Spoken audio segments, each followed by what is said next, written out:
السلام عليكم ورحمة الله وبركاته. حكايتنا النهاردة عن شارع عبد السلام عارف وميدان عبد السلام عارف. شارع عبد السلام عارف كان زمان اسمه شارع البستان، وميدان عبد السلام عارف كان زمان اسمه ميدان الفلكي أو ميدان باب اللوق.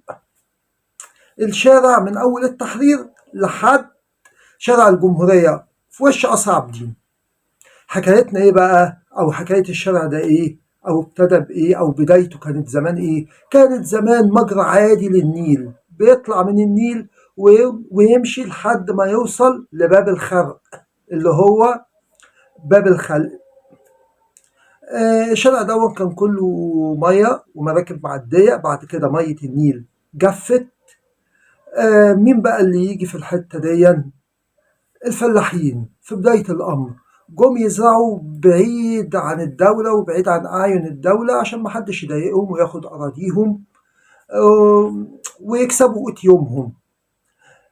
جم نوع من الفلاحين اللي هم الفلاحين اللي ما بيلاقوش قوت يومهم أو يا دوبك عايشين على قوت يومهم، كانوا بيزرعوا بطريقة التلويق. التلويق إن هم ينشروا البذور على الأرض ويغطوها بعيدان الشجر، ويجيبوا الحيوانات تجر العيدان دي اللي هي الحرس. النوع ده كان اسمه التلويق، واتسمت المنطقة باب اللوق. لكن بعد كده حصل اللي الفلاحين خايفين منه. كبار الأمراء خدوا بالهم من الموضوع ده خدوا بالهم من الحتة دي، وخصوصا في العصر الأيوبي.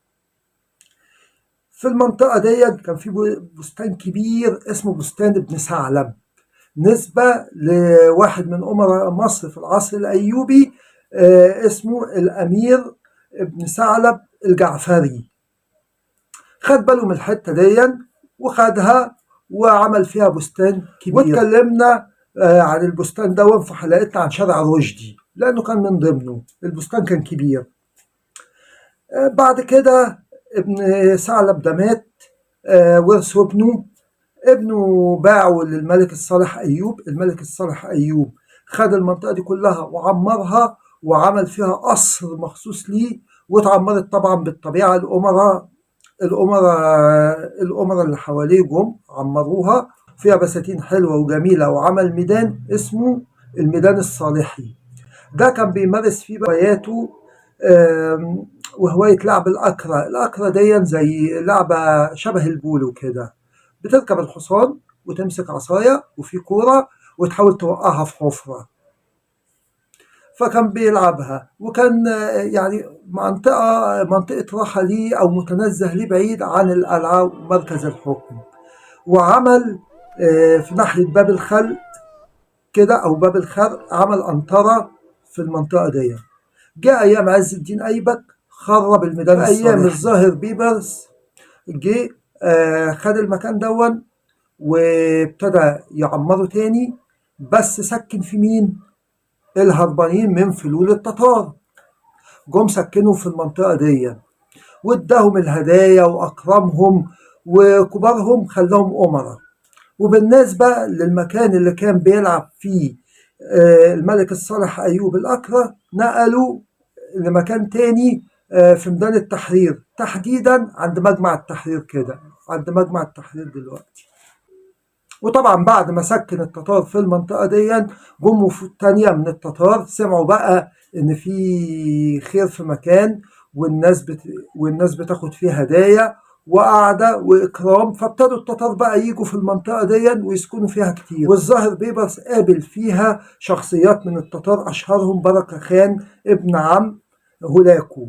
جه في زيارة لمصر واستقبلوا استقبال مهيب، وخدوا معاه لحد الميدان بتاع الأكرة، ولعبوا مع بعض واستقبلوا استقبال آخر حلاوة.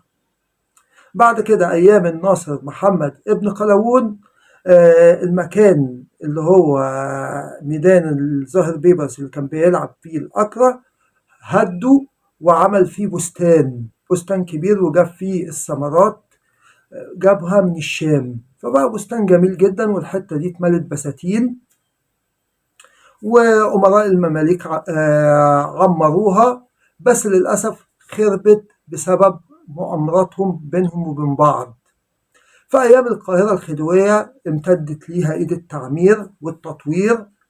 اتسمت ليه باسم عبد السلام عارف؟ خلينا نسأل الأول، اتسمت إمتى؟ اتسمت بعد ثورة 23 يوليو أيام عبد الناصر.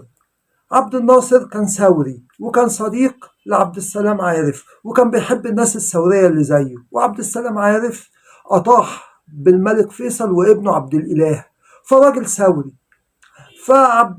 فجمال عبد الناصر سمى الشارع والميدان اللي هو ميدان الفلكي سماهم باسمه تكريما ليه، عبد السلام عارف. وخصوصا بعد المشكلة اللي حصلت بينه وبين ومات قاسم بعدها عبد السلام عارف. من أشهر الأماكن اللي موجودة في الشارع دون، احنا هنتكلم عن مكان واحد اللي هو النادي الدبلوماسي، كان زمان اسمه نادي محمد علي.